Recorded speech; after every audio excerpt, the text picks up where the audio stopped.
자, 오늘은 양재츠 위원 방한의 의미와 또 향후 한중 관계 전망해보는 시간 준비했습니다. 한중경제연구소 송명훈 소장 전화 연결돼 있습니다. 소장님 안녕하세요. 네, 안녕하세요. 예. 원래는 올해 상반기에 이제 시주석 방한을 추진을 했었는데 코로나19 사태 때문에 계속 연기가 됐었는데요. 그래서 이번 회담에서 과연 관련 이야기가 나오느냐 이 부분이 가장 관심이었는데 일단 뭐 이 부분에 대해서 나온 이야기는 한국의 코로나19 사태가 어느 정도 안정이 되면 시진핑 주석이 방한을 하겠다. 이 부분에는 어느 정도 의견의 합의를 본 거라고 봐도 될까요? 네, 합의라기보다는, 시진핑과 중국 정부에서 원론적으로 한중 간의 만남을 반드시 성사시키고자 한다. 이 정도에서 동의한 정도라고 봐야 될 것으로 보입니다. 네, 그러니까는 공식적으로 합의를 했다라고 보기는 조금 그렇고, 그러니까 좀 네네. 양자 간의 동의 정도 했다. 네. 예, 그렇군요. 또 일각에서는 보면 이번 시 주석의 방한에 대해서 동의한 부분에 대해서 연내의 방한에 대한 언급이 없었다. 구체적으로 언제 오겠다라는 데 대한 부분이 없었다. 이런 데에 대한 지적도 좀 나오기도 하거든요. 어떻게 보시는지요? 네, 현재 국내 코로나가 전국 재확산 위험이 있는 상황에서 날짜를 정하기는 힘들 거고요. 저는 거의 올해 방한은 성사되기 힘들 것이다라고 보고 있습니다. 예. 그 이유는 이제 방한이 11월 미국 대선 이후까지 미뤄져 버리면 사실상 방한보다는 미국의 새 당선자와의 관계 개선이 중국 외교의 최우선 행보가 되기 때문에요. 올해에는 방한이 힘들지 않을까 저는 개인적으로 그렇게 판단하고 있습니다. 네. 그렇다면 이 시기에 대한 부분은 저희가 차치를 하고라도 한국이 시진핑 주석의 방문 1순위 국가가 될 것이다. 이런 부분에 대해서 강조를 한 건 어떤 의미가 있다고 봐야 될까요? 네, 지금 중국은 대외적으로 코로나 확산 책임이라든지 조건부 방역 지원, 불량 방역 제품 수출 이런 데 대해서 또 경제 불황에 끼친 책임론까지 세계 국가들한테 사면초가에 빠져 있는 상황이거든요. 네. 그래서 초기 감염을 성공적으로 막아낸 한국과 중국이 어떤 합의를 통해서 국제 관계 안에서 성공적인 방역 노하우를 세계에 전파하고 확산 차단에 기여하고 싶다라는 방식으로 좀 이미지 개선을 난국을 타개하려고 할 겁니다. 즉 신뢰를 잃어버린 중국 입장에서는 한국과 함께 방역 전선에서 일정 공헌을 함으로 인해서 이를 상쇄하겠다는 전략을 구사하고 싶어하는 것으로 그렇게 판단이 됩니다. 예, 알겠습니다. 자, 이번 이 양재츠 위원과 서훈 국가안보실장의 회담에서도 다양한 의제들이 나왔습니다만 경제협력 관련된 부분에서도 의견을 교환을 했었을 텐데요. 어떤 내용들이 네. 주로 언급이 됐습니까? 가장 중요한 건 영내 포괄적 경제 동반자 협상의 연내 서명이라든지, 저희 대한민국을 포함한 또 신남방, 신북방 정책과 연결된 국가들과의 어떤 협력 사업 같은 것들을 한국에서 먼저 시범적으로 시작해보고 싶어 할 텐데요. 네. 현재 코로나 방역으로 인해서 양국 간의 어떤 교류가 차단돼 있는 상황이 지속된다고 하면 사실은 이거는 이제 단기적으로 이루어지긴 어려운 상황이라고 봐야 되겠죠. 네. 그렇군요. 근데 이 영내 포괄적 경제 동반자 협정이나 중국 주도로 진행되고 있는 1대1로 사업 같은 거는 미국에서 좀 굉장히 견제하고 있는 부분이잖아요. 네, 이 부분에 대해서는 제가 좀 다른 의견을 좀 드리고 싶은데요. 예. 트럼프 정부의 일기 정책들을 봤을 때 1대1로가 미국의 견제를 받고 있는 것은 맞습니다. 네. 하지만 이게 절반의 견제라는 점을 좀 주의 깊게 봐야 된다는 점이죠. 트럼프 같은 경우에는 지금 중국이 추진하고 있는 영내 포괄적 경제 동반자 협정 이전에 일본과 같이 NPP를 주도적으로 준비를 했었어요. 이게 2015년부터 준비가 됐거든요. 네. 근데 이거를 바로 탈퇴해버렸죠, 일방적으로. 이것은 사실 미국이 중국하고의 경제 영토를 사실상 분할하고자 하는 의도와 협의가 있다라고 봐야 된다는 것입니다. 예. 그러니까 트럼프는 기존의 유럽과 북남미, 호주를 중심으로 한 경제 외교 블록을 강화하고 이를 주도하는 대신에 중동과 아시아 지역에서의 영향력을 갈수록 축소시키려고 하고 있거든요. 특히 경제 분야에서는 지금 미국의 무역 적자에 막대한 영향을 주고 있는 중국과 신흥 아시아 국가들에 대한 일종의 견제를 좀 실현하고요. 이 국가들에 나가 있는 미국 내 해외 진출 기업에 대해서도 리쇼, 그러니까 미국 내로 생산 기반을 이전하라고 계속 독려하고 있습니다. 네네. 결과적으로 트럼프는 중국이 주도하는 그 동아시아 경제 블록을 어느 정도 인정하고 제공하면서 미국에 대한 수출 시장들을 그쪽으로, 중국 쪽으로 돌려준 후에 자국 안에서는 제조업을 다시 활성시키려고 하는 중장기적인 계획을 가지고 있다고 봐야 되는 거고요. 이와 관련해서 이제 중국과의 무역 전쟁이나 금융 전쟁 같은 것은 이러한 목적을 이루려는, 즉 지역 패권의 분할 계획을 나름대로 실천하는 중이라고 분석해야 된다고 봅니다. 예, 알겠습니다. 그러니까 이번 회담에서 이런 뭐 경제 협력 관련 부분에 대해서 의견을 교환을 하고 뭐 우리 정부가 이 부분에 대해서 공감대를 표명했다라고 밝힌 이유는 그만큼 우리나라 입장에서도 보면 중국과의 경제 협력이 중요하다는 의미 아닐까요? 네, 맞습니다. 중국은 전통적으로 동남아시아와 함께 우리나라 최고 교역국이고요. 또 중국에 대한 중간재 수출이 우리 대기업의 수출을 거의 주도하고 있는, 대부분을 차지하고 있는 만큼 중국과의 경제 협력은 당연한 것이죠. 예. 그러니까 경제적인 측면에서만 본다면 중국 무역 거래 비중 33%, 미국이 20% 정도 됩니다. 현재로서는. 하지만 수출 안에서 무역 흑자를 보자고 하면 중국이 대한민국 무역 흑자 전체 3분의 1 이상을 차지하고 있거든요. 네. 그래서 따라서 경제는 중국과, 외교는 미국과라는 두 가지 틀을 균형 있게 유지해 나가는 것이 대한민국이 해야 될 입장인 것이죠. 그렇군요. 그런데 그 두 가지를 참 균형 있게 유지하는 게 참 쉽지 않은 일인 것 같은데요. 네. 그게 이제 우리 외교라든지 치열한 어떤 정부의 노력을 통해서 쟁취해야 될 부분인 거라고 생각이 됩니다. 네.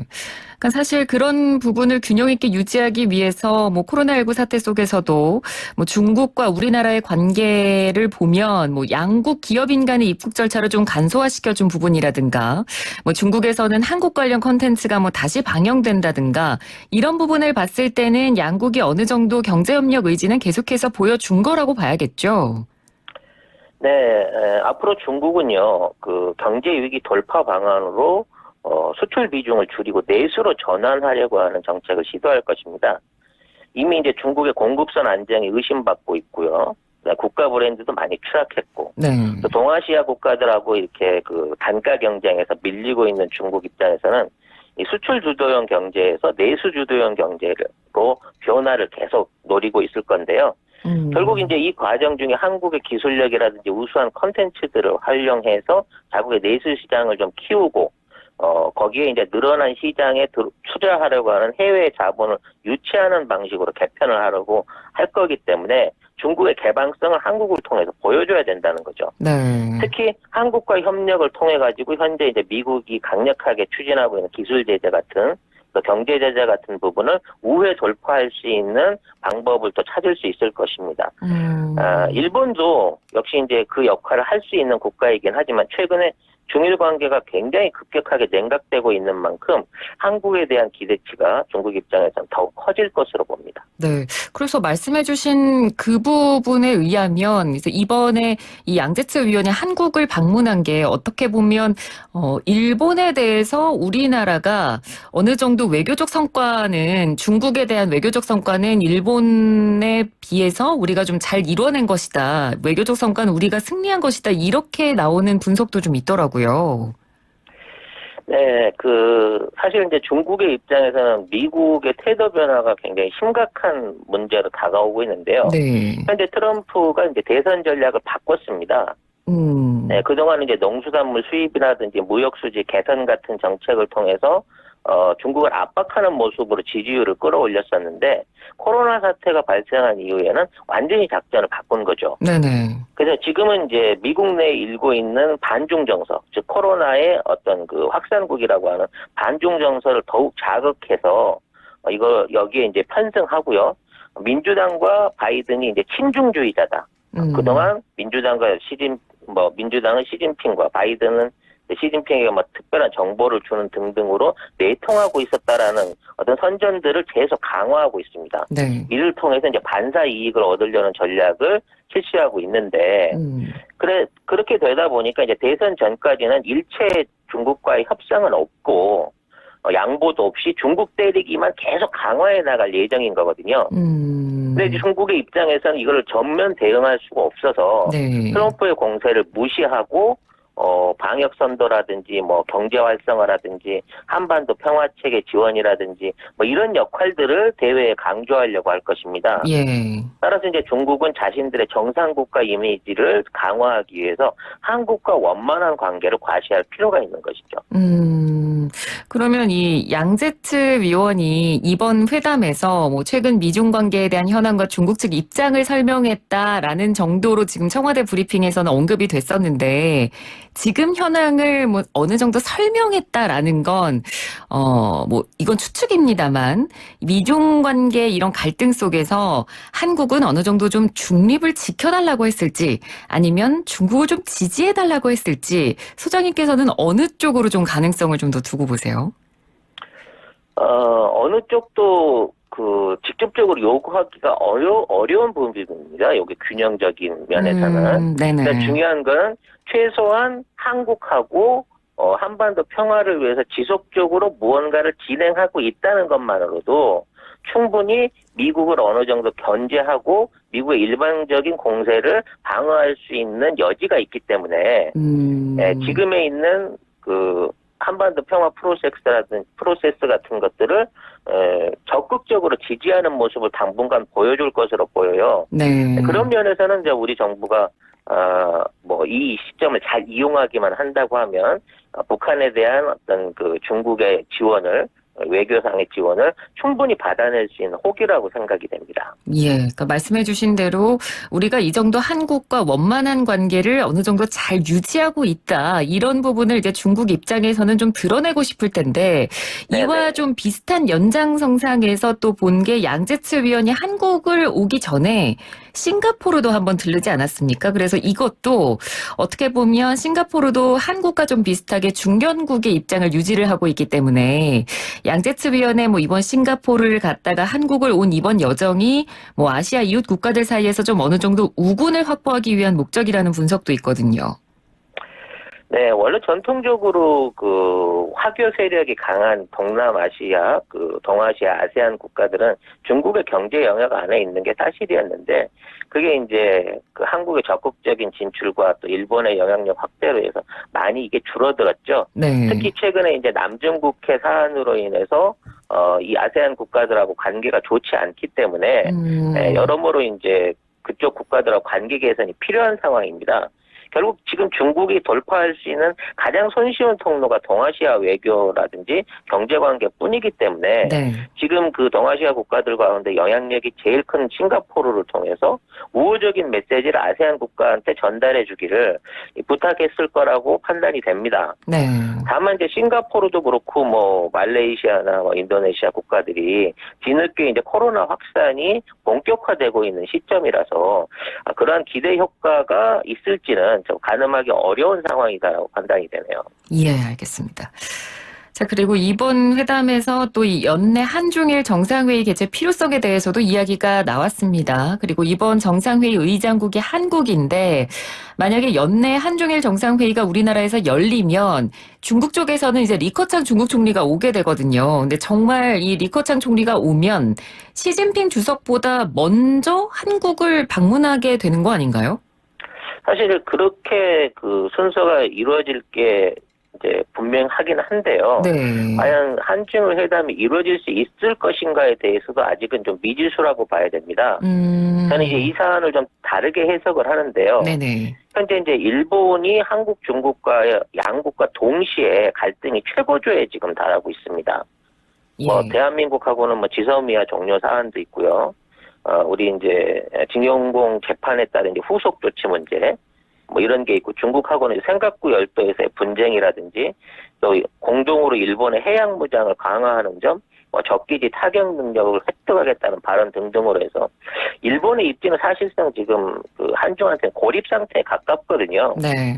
근데 중국은 경제적으로 그 최대 수출국의 하나인 일본을 완전히 떼어내기가 힘듭니다. 그리고 지금 상황에서 경제 제재를 한다는 거는 있을 수 없는 일이죠. 네네. 네, 그래서 친미 성향으로 이제 중국을 곤란하게 하는 일본하고 직접적인 교섭을 하기도 지금 불가능한 상황이란 말이에요. 그래서 이 삼국 간의 외교적 난맥을 한국이 주도해서 풀어달라라고 하는 일종의 위임이다라고 생각을 합니다. 예. 결국 앞으로 동아시아 3국의 외교 주도권을 한국이 리드하게 될 것이고 이를 조정하는 게 앞으로 이제 대한민국의 숙제일 수 있습니다. 그러니까 우리가 일본하고 먼저 풀어야 그리고 일본과 중국하고 같이 3자 회담도 가능해지는 거거든요. 네.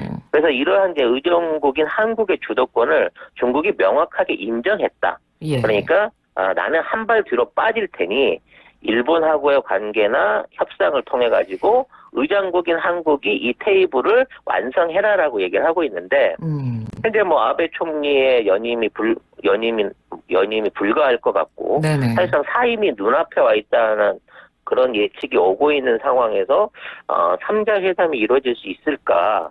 라는 부분에서는 아직은 단언하기 힘든 부분이라고 생각이 되네요. 예, 알겠습니다. 소장님 오늘 말씀 잘 들었습니다. 고맙습니다. 네. 네. 지금까지 한중경제연구소 송명훈 소장과 이야기 나눠봤습니다. 1부는 여기서 마치고요. 잠시 뒤 2부 이어가겠습니다.